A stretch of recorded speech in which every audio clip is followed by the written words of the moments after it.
Anda punya usaha produksi tempe, budidaya jamur, atau bisnis penetasan telur? Hati-hati, tonton video ini sampai habis supaya bisnis Anda tidak mengalami ini. Gagal produksi. Tahukah kalian suhu ragi tempe itu harus stabil di antara 29 hingga 32 derajat Celcius. Kelembapannya di antara 70 hingga 80%. Meleset dikit, gagal panen. Masalahnya cuaca di Indonesia itu random. Siang panas terik, malam dingin menusuk. Pengrajin tempe, pembudidaya jamur, atau bisnis penetasan telur harus begadang buat jaga suhu. Tidak efisien bukan? Maka dari itu saya membuat ini. Sistem kontrol iklim otomatis berbasis IoT yang menjaga aset Anda tetap hidup 24 jam non-stop dan laporannya akan langsung masuk ke HP Anda via Telegram. Nama saya Satrio Eko dan inilah cara kerjanya. Otak dari sistem ini adalah ESP32 Duit DevKit V1. Mengapa ESP32? Karena dia punya modul Wi-Fi bawaan dan GPIO yang cukup untuk multitasking.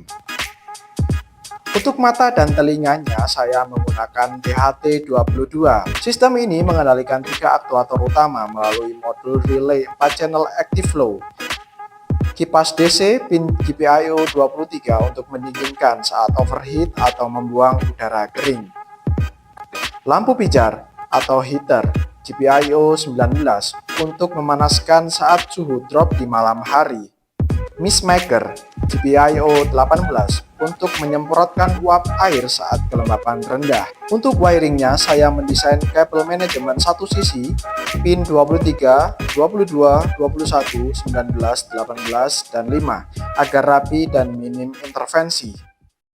Tantangan terbesar proyek ini bukan di kabel, tapi di logika kontrolnya. Kita tidak bisa sekadar on-off, kita juga butuh logika yang menjaga kestabilan jamur. Pertama, logika histerisis untuk kipas dan heater. Jika suhu di atas 30 derajat Celcius, kipas menyala dan statusnya hot. Jika suhu di bawah 29 derajat Celcius, heater menyala, status heat. Di antaranya, semua mati untuk hemat energi. Kedua, logika trigger pulse untuk mist maker karena modul mist maker ini tipe push button. Saya membuat fungsi khusus yang mengirim sinyal klik elektronik selama 500 milisecond hanya saat status berubah. Ini mencegah relay ceklik-ceklik terus-menerus. Dan fitur kuncinya anti-spam notification. ESP32 menyimpan status terakhir di variabel memori. Notifikasi Telegram hanya dikirim jika terjadi perubahan status.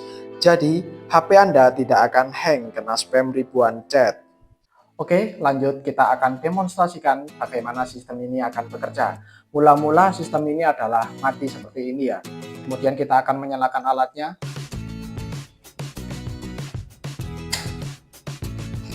Nah, muncul tulisan menghubungkan Wi-Fi pada layar roket ini. Kemudian pada Telegram. Nah, sistem monitor produksi tempe Kiki aktif. Kemudian status akan mengirimkan pada HP.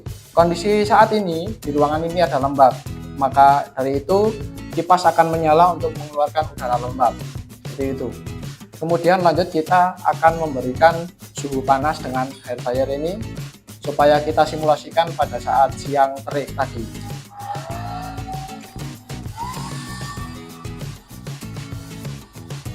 Terlihat kenaikan suhu yang signifikan dan kelembapan yang turun signifikan.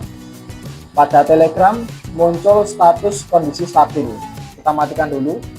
Kemudian mist maker akan membuat embun untuk dapat melembabkan ruangan sehingga ruangan kondisi dalam stabil. Kelembapannya akan bertambah seiring waktu. Nanti kelembapan akan mati saat mencapai 80%. Ini akan membuat tempe menjadi tumbuhnya stabil dan tidak akan gagal panen. Nanti kalau suhunya dingin apa yang akan terjadi? Kita lihat bersama-sama. Nah,